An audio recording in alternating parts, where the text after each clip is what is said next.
Hi, y'all. Welcome to podcast episode number 1.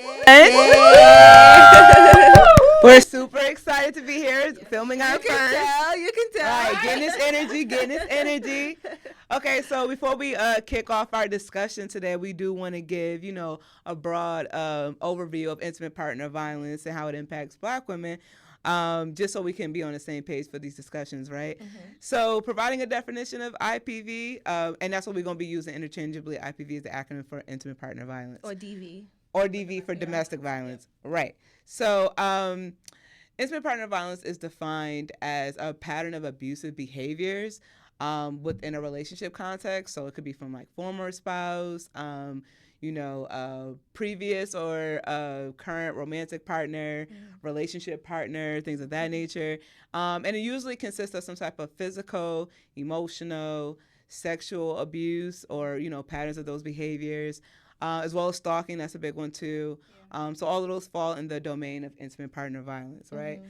So, but when we talk about Black women, one of the highest groups to experience intimate partner violence, there's many different aspects that we want to get into, right? So we have the things, factors like socioeconomic status that really heavily impact this population and its susceptibility to experience intimate partner violence.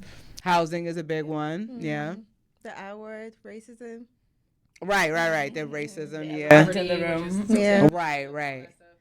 So those... Oh, sorry, go ahead. Yeah, no, I was just going to say, just an intersection of all of these things, right? Yeah.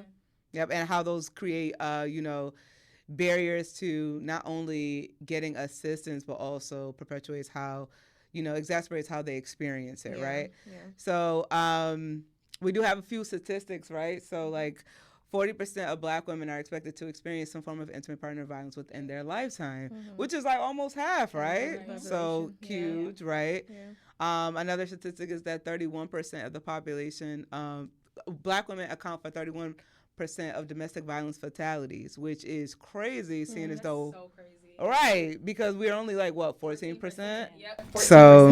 Not even we, but Black people are 14% in America. Right. There's 14% of Black people in the population, right? Mm-hmm. And so if we're just talking about Black women, it's definitely less than 14% to be hitting 30 and 40% in homicide and domestic violence. IPVs in different forms. Mm-hmm. But one thing that we have learned, over time in research is that the psychological one doesn't actually show on the body, like you can see the physical part. You might see an individual who has been a victim of rape. You can, sometimes bruises and everything. But the psychological one is, I think, one of the deadliest because it doesn't really show, but its impact is ridiculous. Yeah, and I feel like that's why most people don't take psychological and emotional abuse as abuse because it's not physical. Yeah. And people when they talk about IPV or DV, people just think it's physical abuse alone and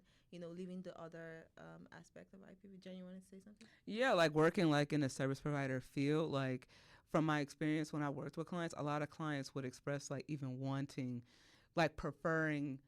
Not preferring, but obviously saying that it was easier to experience the physical violence in comparison to the emotional or psychological violence, which speaks volumes. Yeah.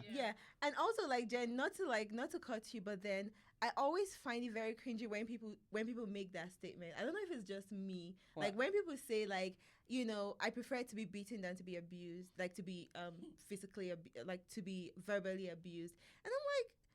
It has the same. They're all abused, But you know what? The explanation that I've gotten, Vinny, I'll transition to you. The explanation that I got is that once the physical abuse happens and then it ends, the scars is they, okay, I can heal. But with the emotional scars, it's the healing process is way more intense. Okay, you have a physical abuse without it being tied to emotional. Emotions. Do you have a physical abuse without it being tied to being psychological? No, I think the end result of all physical because it causes you trauma at the end of the day. Right, trauma and psychological. Yeah, that trauma is always going to be apparent. Vanity, you wanted to say something? No, I was just gonna say either way, it's not good. Like, it's not something that people should be doing to anybody else. But I think the reason why people say that is because the psychological is what lasts so long, and it impacts every single part of your life. It impacts the way that you move at your job. It impacts your next intimate relationship, if you even want to have one. It impacts the way that you interact with your kids, how you interact with your family, your friends, and things like that. Whereas, like, the physical abuse is still terrible. Like, that's still terrible, and it does still have psychological and emotional abuse as well that's tied to it. But I think because we can literally see the scars heal, and they don't always go wherever we are, you can hide scars a little better. It feels like, you know, you can get over it, quote unquote, a little better, rather than psychological abuse. So I think victims say that a lot, or survivors say that a lot of times, because in their mind it's like, I can heal from this a lot faster than I can heal from psychological, because it goes with me everywhere. Right. I was interested in seeing how, you know, social media plays a role in developing these perceptions of what a healthy or unhealthy or abusive relationship looks like, right? So I did conduct a study. Yay. Super excited, my first one. Dr. Jenn. Y'all hear it? Like, y'all hear it? So I did conduct a study on how Black women understand the role and influence of social media and their perceptions of intimate relationships, and to what extent these perceptions influence how they define healthy and unhealthy relationships. And in doing that, I did use the intersectionality theoretical framework, because, you know, working with Black women, we have that intersection between gender and race, which I think are very prominent in how Black women perceive and are experiencing intimate relationships, right? And the findings were, wow, like they were crazy, right? I was like, oh my goodness, look at these findings. I was excited to dive into them. And they mostly focused on like three categories, right? So it was Black women tropes, it was celebrities' relationship influence on media and how that influences these perceptions. And the last one was gender roles and how that impacted, gender roles depicted on social media and how that impacted those perceptions. So, but before we get into that, let's just talk about media representation as a whole with Black women. All right, so we know that there's, okay, that might take up the whole podcast, so we're going to have to limit it to 5 minutes, y'all. So, Stats now. Okay. So just an overall experience with that, right? So we know that in media, Black women are typically depicted in certain lights, right? So what's common is gold digger. That's pretty common. Another one is like more so like promiscuous, right? That hypersexuality. Yeah, the Jezebel. The mammy. Right, and these are historical contexts, right? This is like a reputation that Black women have been portrayed throughout media for a very, like, quite some time. Quite some time. It's so crazy to see, like, when we're reading literal articles and we're diving into the research and we're seeing these things and hearing what people are saying in the community, and then we go online in our own, like, personal space and we literally see this stuff being played out online. I think that's wild, like the Jezebel and the mammy and stuff like that. The welfare mother. Oh, that's another good one. That's another good one. Netflix shows and stuff like that. And it's really crazy that like movies are also like depicting Black women as like some very like very abusive women, or women who are like, you know, very aggressive or, you know, like just some very like, you know, demeaning kind of pictures. You know, when I start seeing like Black producers in movies and start seeing like Black people hosting having like movies on Netflix and Prime and all of those big top streaming platform, I was really excited, you know, because I felt like, so, you know, our people are here to like change some narrative and use movie to like preach, you know, but it didn't change. It didn't change.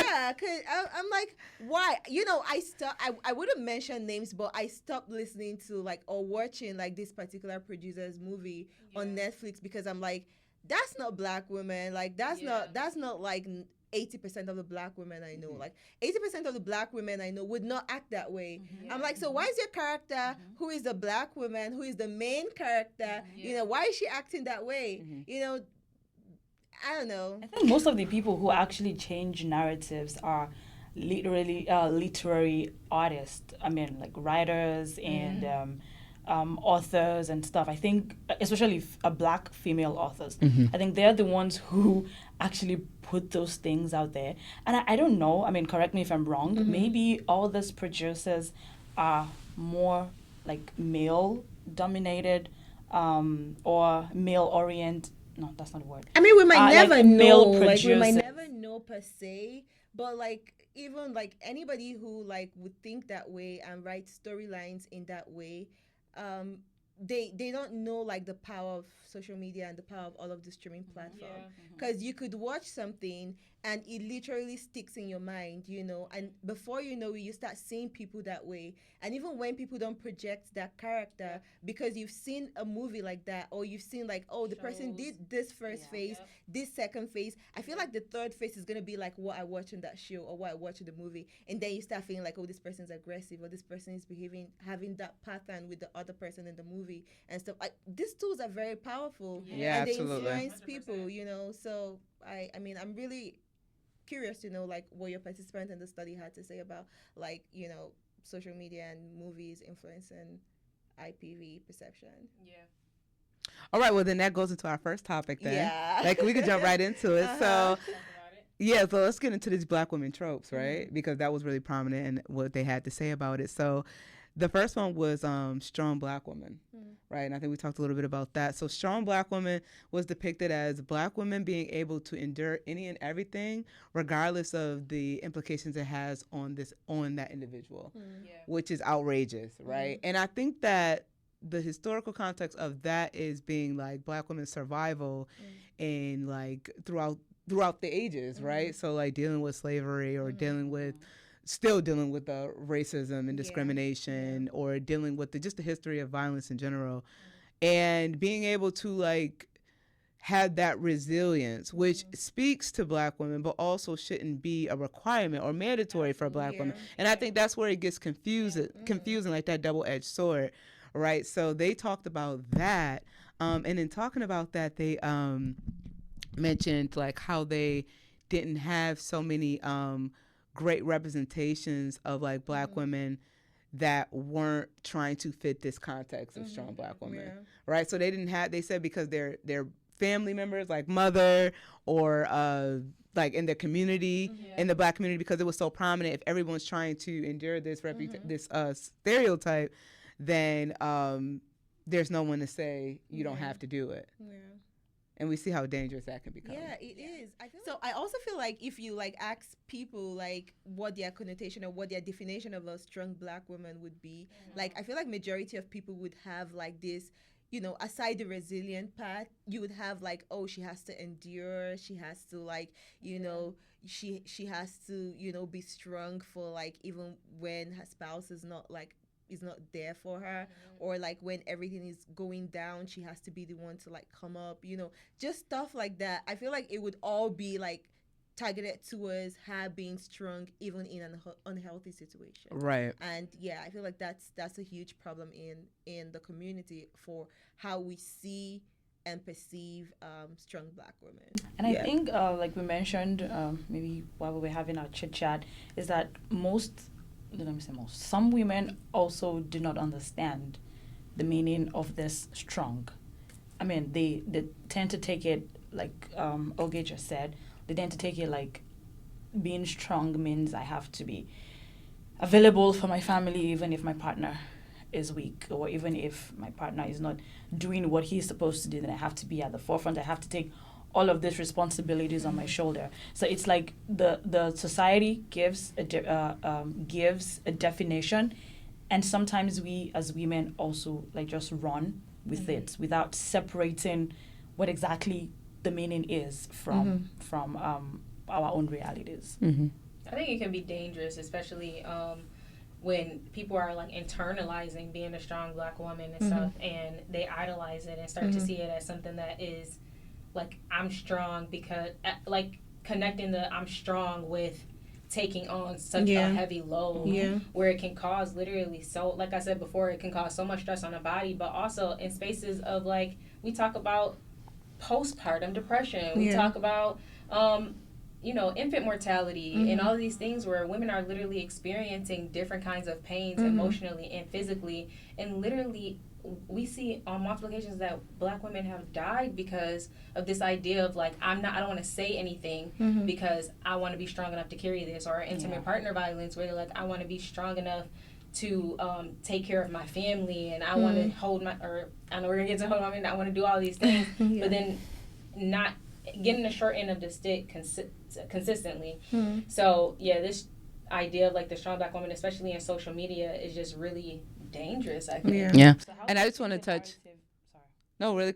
No, 1 second. Yeah, really quick. I just want to touch on what Vanity said, because I did have to do a content analysis on social media, right? And so I did like review some images and, things that pop up on social media. And I found a really common meme.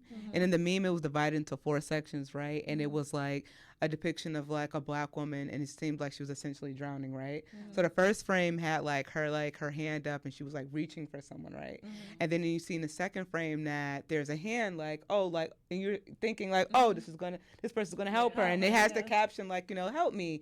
And then the third frame, the hand high fives the Black woman drowning. It high fives her, and it says, "You got this." Oh wow! Really? You got this, and that was like With no help. and no help. No. Tell me there was a 5th one.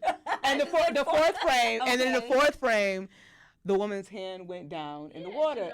She drowned, and it was because, and she seeked help, and it really speaks to like, even when Black women are seeking help, that narrative of, well, you're strong, you got it, still holds them back. Exactly. From getting the proper assistance. Why would I want to go get resources from a place? Why would if I'm in an intimate partner violence, right, and I finally get the courage to leave, or I finally feel safe enough to leave, or I'm finally taking away that strong Black woman, I'm like, you know what, I'm gonna have the strength to go, right? And then I go and I get resources, and they say it did not hurt that bad.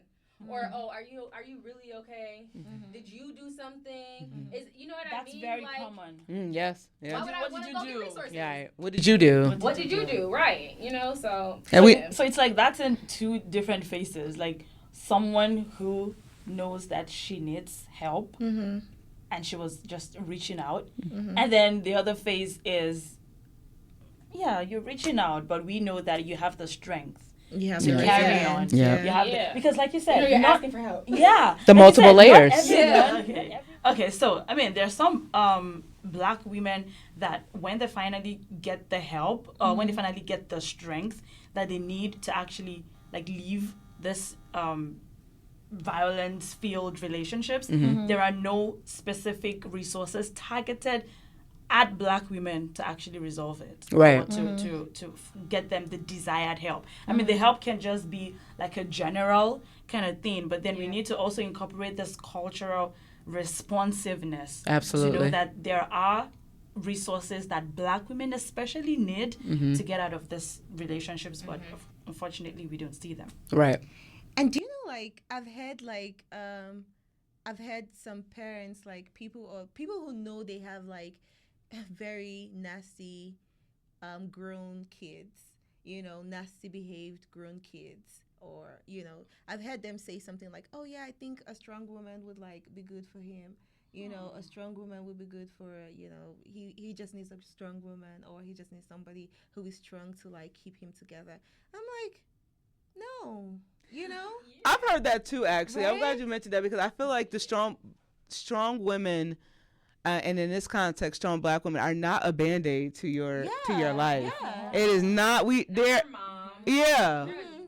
are not here to fix. And that's not to say that we can't assist. Yeah. That's not to say that we're not willing to work together. Yeah, of course.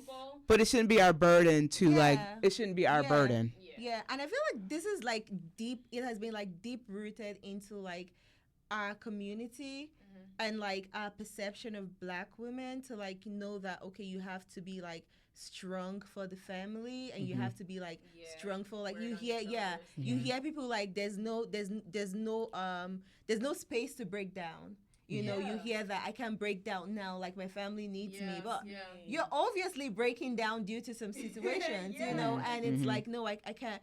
And I'm not just saying this to like intimate relationship, like even like just normal relationship and just going through life, going through like life situations and just like different things. You have to be like, even in the office spaces, like professional spaces as well, like you have to be strong to like take some things, you know, even some like racism, some systemic things that are not really like healthy for you. You have to be like strong in quotes to like, okay, yeah, I'm strong. I'm just gonna like build up my tough skin, you know, and just take it. I feel like it is a thing with like within the Black community and within Black women. You know, I saw a story related to what you said on social media about a pregnant woman who had to go to the hospital, and the doctor told her, you cannot afford to go back home.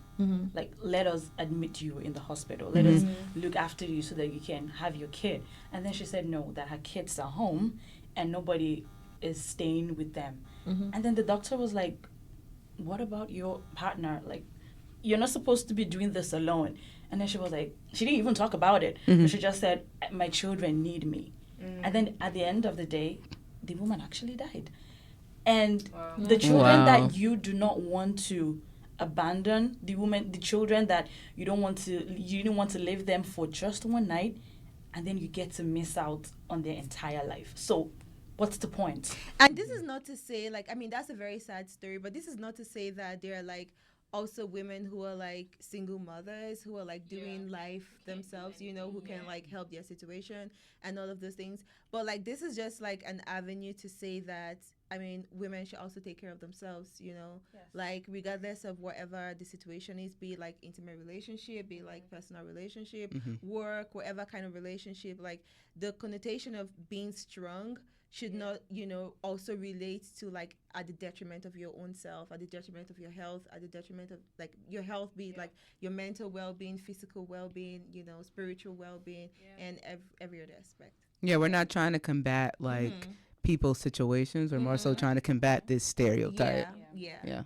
Because it doesn't stay in one place. Like, I think when people think, oh, I'm going to be strong and I'm going to, like how you said, in a workplace situation, if they're dealing with racism or microaggression, it's not going to stay just in that one place where you got to be strong. Like, you take those things home with you. We can front and say, oh, no, we don't, but it shows up in other places. Even if you don't feel like it, your actions start to, the way you start to behave with your kids or with your spouse or partner or with your parents or in your friend group, like, you take those things with you, especially if you don't begin to address stuff like that. I read an article recently and it was talking about like Black women who experience intimate partner violence, how it impacts their gut health. Yes. And I think, I'm sorry? Did you send that to me? I don't know. I can if I didn't. Look, I can if I didn't. But I think that's something. Yeah, and I was like, wow, that's really like, I feel like that's something that people don't think about.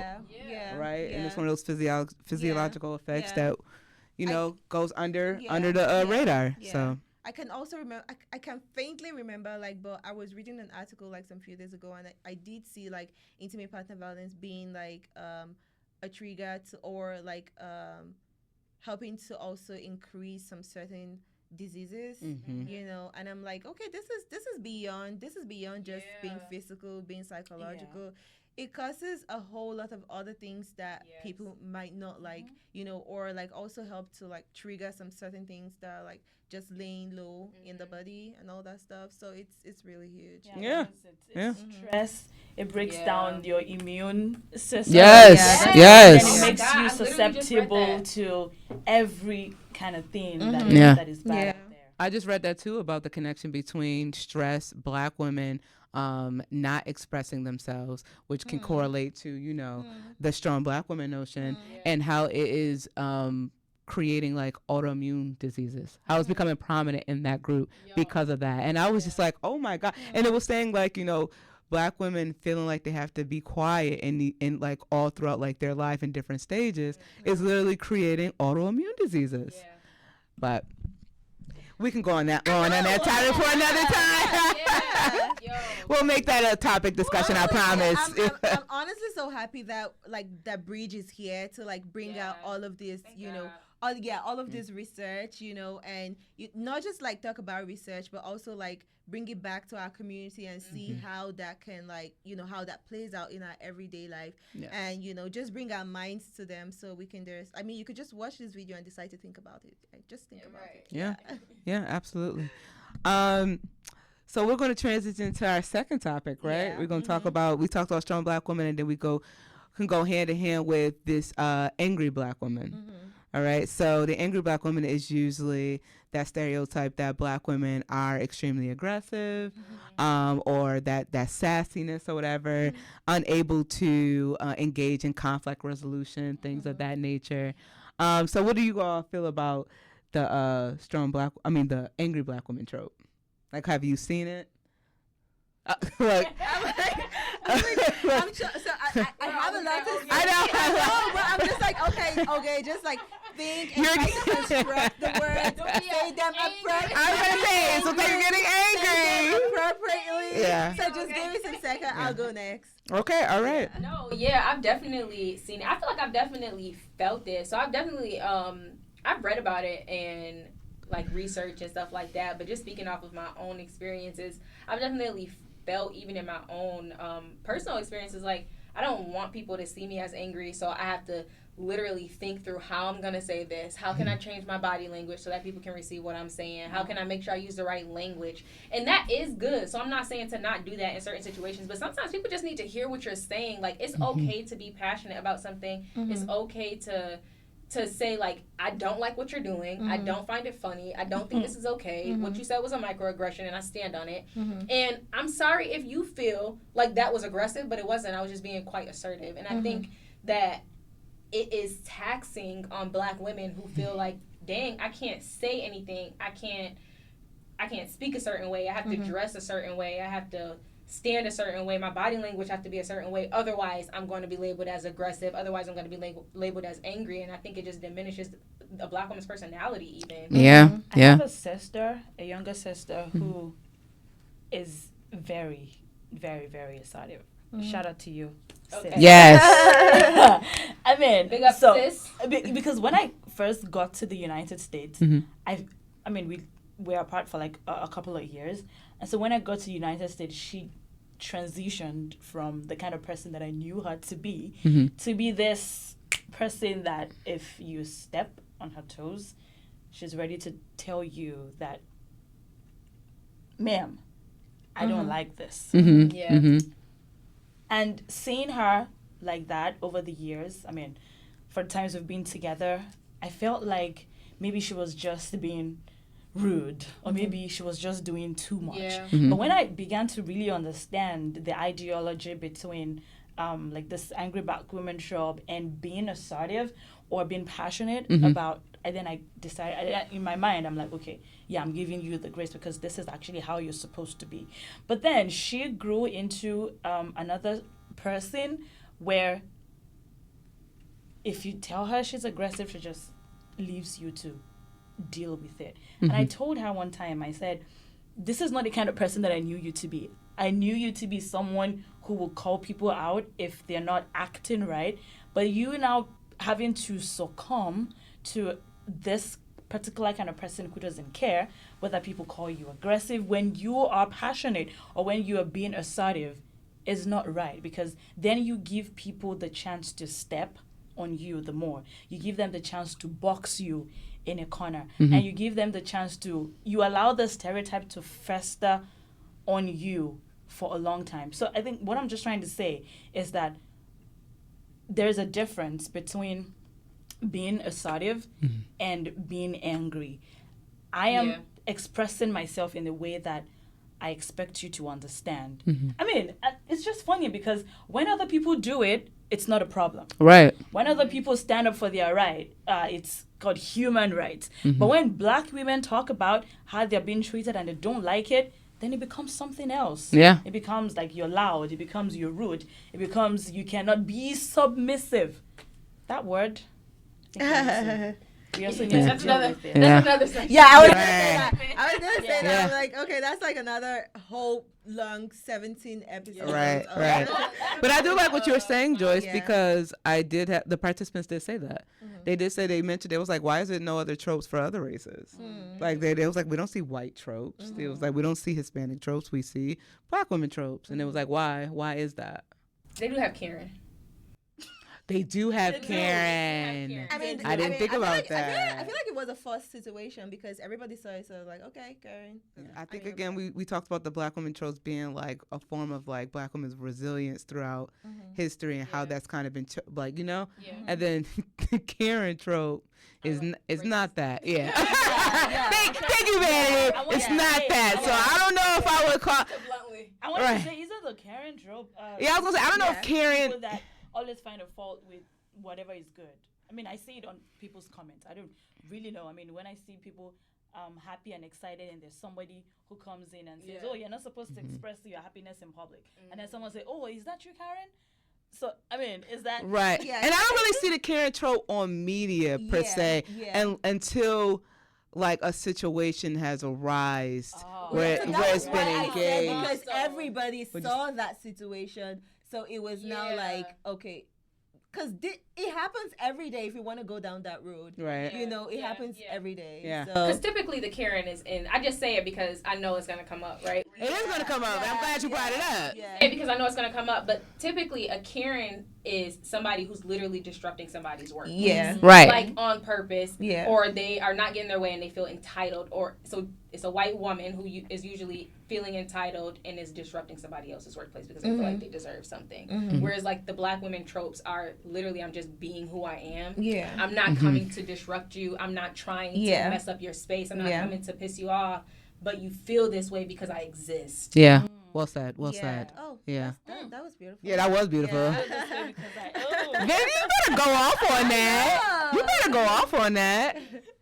Yeah. So I also had like this situation in class where I think I told you, Jen, I don't know, where I was airing my opinion about something that was important to me. I think we're having a discussion about intimate partner violence and all that stuff. So, but my opinion was like contrary to what the previous person had said. And then the faculty member was like, this was like in another department, not my department. And the faculty member was like, you know, like this isn't an angry situation, and that she like she didn't know how we got to this point. Like we're just having a class discussion. This is not like nobody should feel So you're offended. blowing it out of You know, proportion. stuff Yeah. like My that. gosh. So I you know, I actually just expressed myself. It was just me doing like some hand gestures and just talking, which I normally do. You know, so I didn't even think about like, you know, it was not like, why am I even explaining myself? Yeah, so it was just me. I just talked, right? Right. And she was, yeah, so she said some kind of stuff like that. And I really felt disappointed, you know, and anytime I experience things like that, I always ask myself, like, how did we get here? Like, how did we get to this point where we feel like people expressing themselves is like them being aggressive? Like, people actually just saying things, you know, just hearing people's speech or their tone, you know, and just assuming that, oh, this person is angry, you know, or, you know, stuff like that. It's I don't know. It's just me questioning humankind and asking, how did we get here, you know? And I think people have also internalized this because for you felt. I mean, I know you. You're not the kind of person to back down when you are really passionate about. But that's because you understand how it should be. Some people with that, they go mute and they could be mute like that for the rest of their lives. Yeah. That's me. I feel like when I'm in a space where I don't know how to respond to something that bothers me, I'm absolutely going to pull you aside. I'm absolutely going to have a direct conversation with you, but it's going to take me a minute to do that. Because once I see, like, okay, you think I'm going to start flipping out, or you think I'm going to start doing this, if I get that feel from you, I'm typically going to shut down first before I have that conversation. Yeah. Because I'm like, I don't want people to see me as this angry black woman when sometimes I'm not even angry. Sometimes I'm not mad. Similar to you, I'm just passionate about something I'm talking about. Right. And maybe my pitch does go higher, but I'm not sitting here like, I want to fight and I want to do all this. you thing. know. Right. I'm about to flip the table. She's shaking the table. Actually. All right, Curtis. Y'all pick the reference? Okay. And then finally, we talked about that hold them down notion or that struggle love, right? Yeah. So that hold them down notion is that Black women are supposed to remain in intimate relationships and be able to hold their partner down regardless of the circumstances or if it's any negative implications onto them.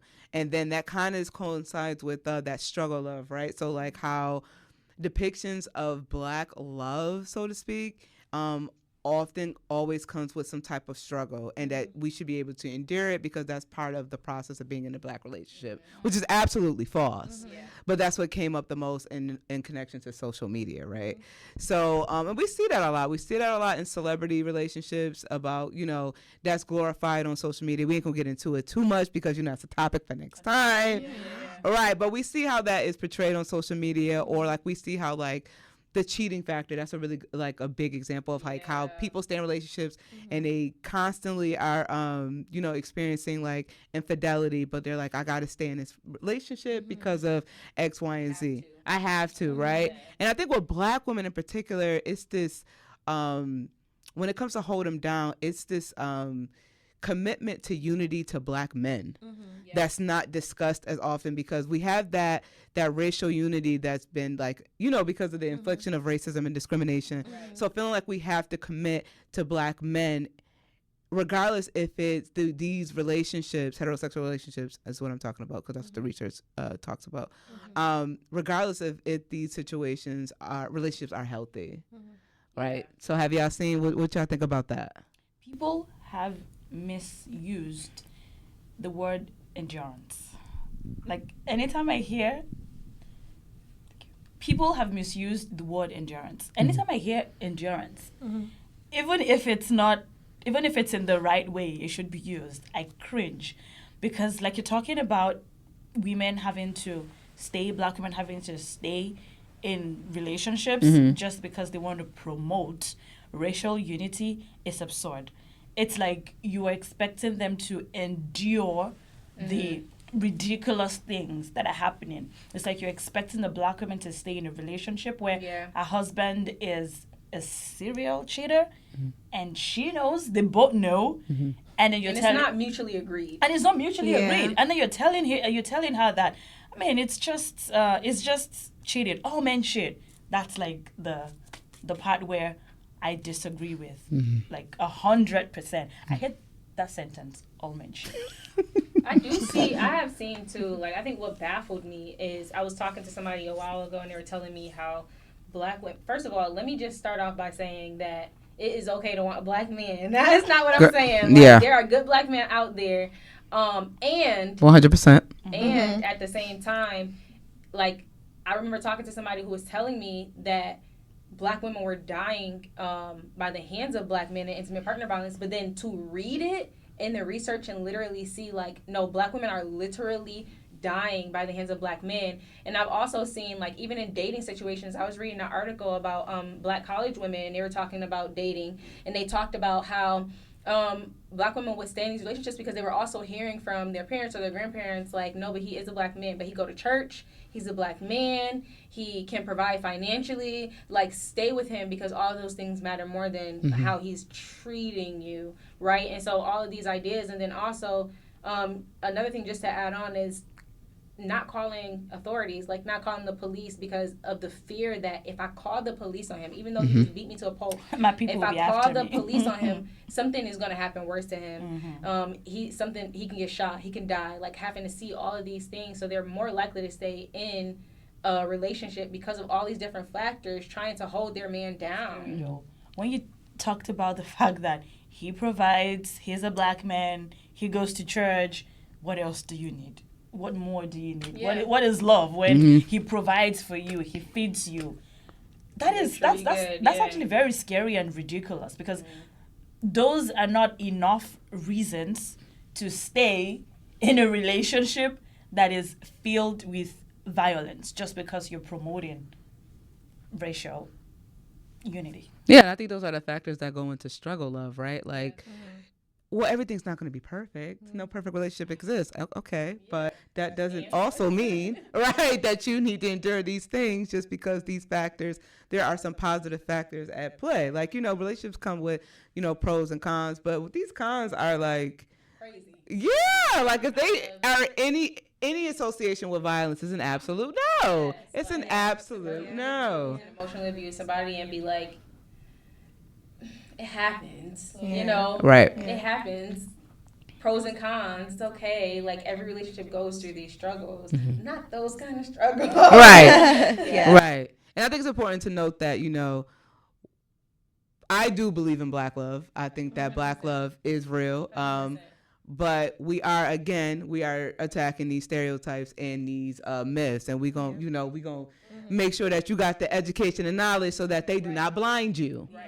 All right, we want to make sure we give the red flags. Right, we're not going to ignore the red flags because you want black love. We want you to have healthy black love. That is the goal. Yeah, because it's very possible. And one thing I wanted to add before the wrap up, because I feel like we're heading towards that. Getting in there. So I wanted to add that I don't know. I just feel like a strong leading to say this, that there's no proving when it comes to relationship. Like, you're not proving anything to anybody. Like, so if you're sitting down out there, and I'm also talking to myself as well. Like, you're not proving anything to anybody. Like, if it's working, to yourself it's working, and if it's not working, to yourself it's not working. Like, there's nothing about trying to be a strong black couple, or trying to be just try to be, putting up, putting up some face value stuff on social media and allowing people to think that everything is going on well because you feel like things are not also going on well in other people's household, but you're not hearing about it. So you're like, okay, it rains everywhere, So there's some kind of things that we use to console ourselves when we're going through some unhealthy relationship, like it rains everywhere, or the grass is not greener anywhere, or the fence, blah, blah, blah. We just give ourselves some little kind of things that we know deep down that are just things we're using to cover up whatever deep mess we're in.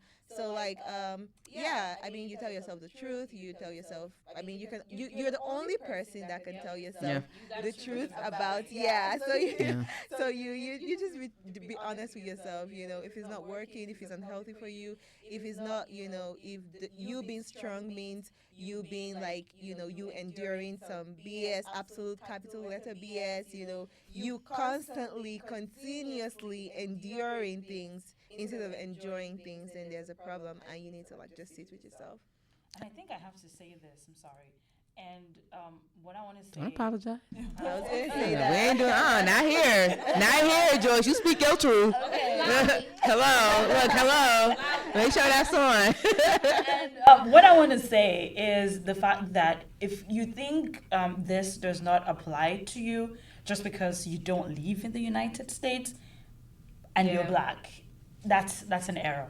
It applies to you because when we situate this also in other African countries where we have black people, it exists everywhere. That's so true. This tropes might not be as clear, or they might not be as strong as it is with you, like it is here. But then it still applies to us. It applies to everyone.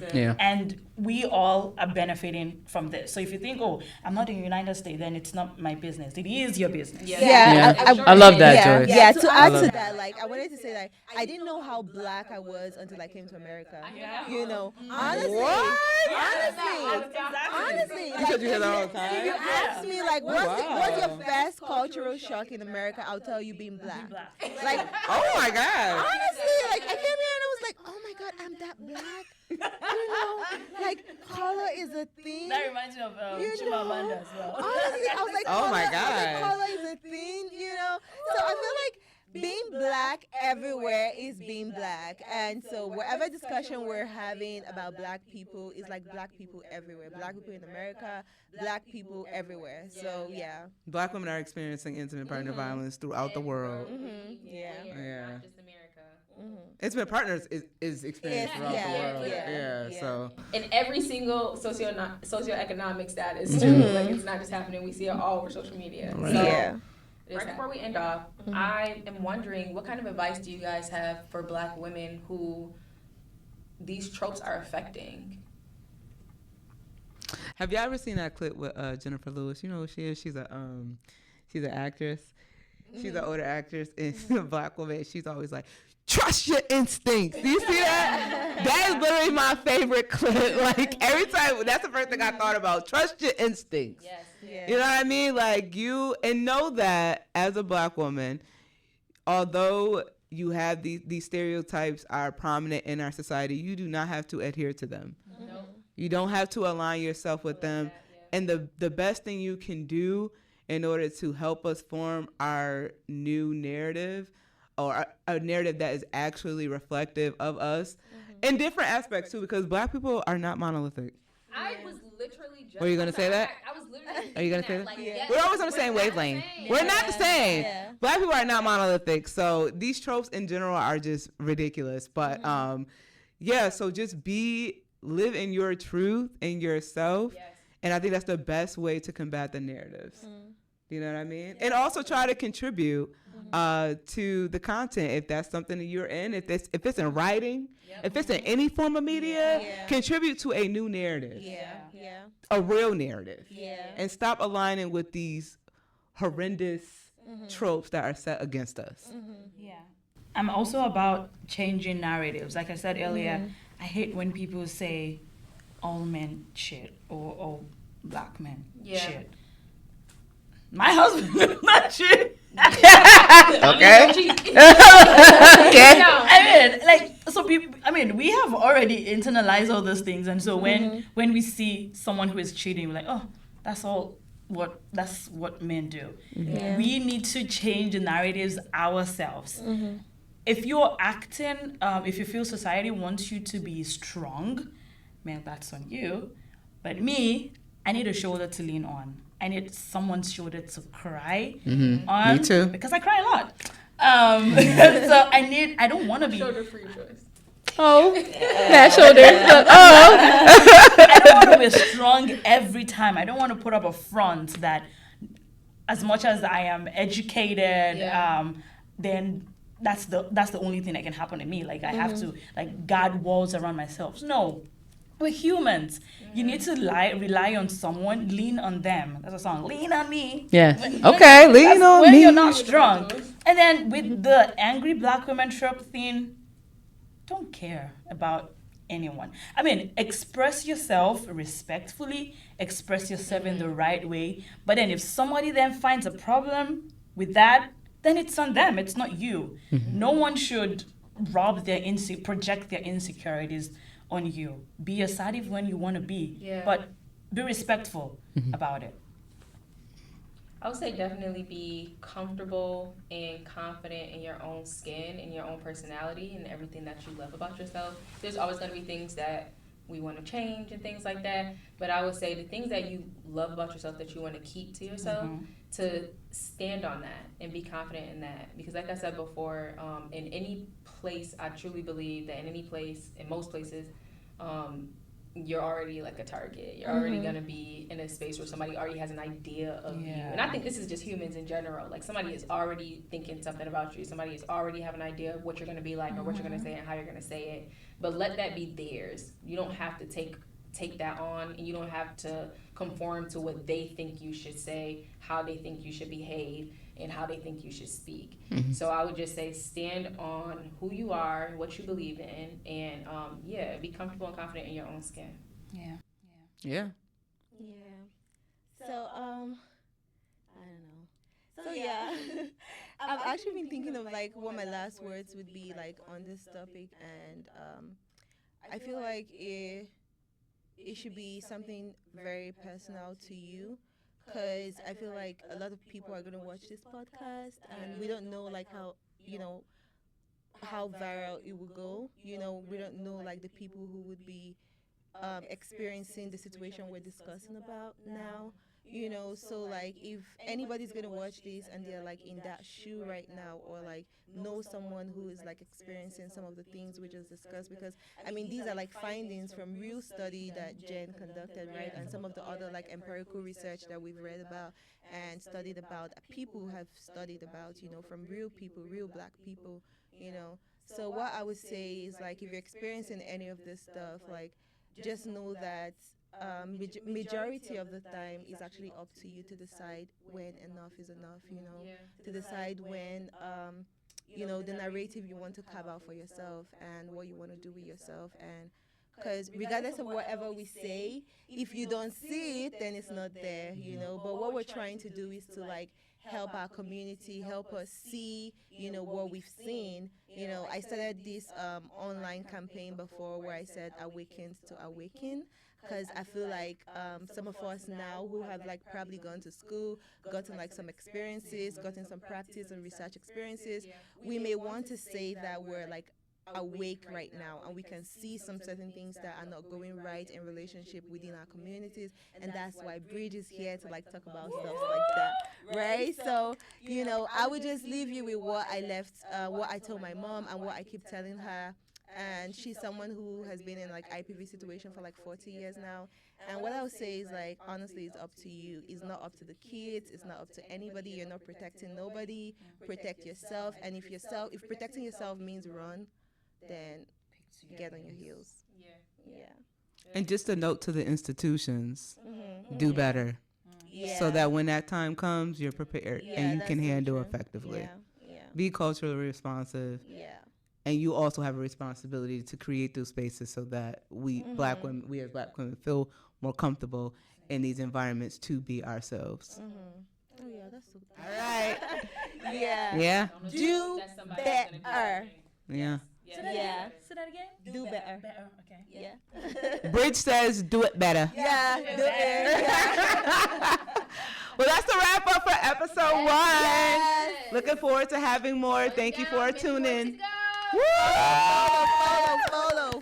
Follow us. Yes, all the content information. Follow us on all the pages that are listed below.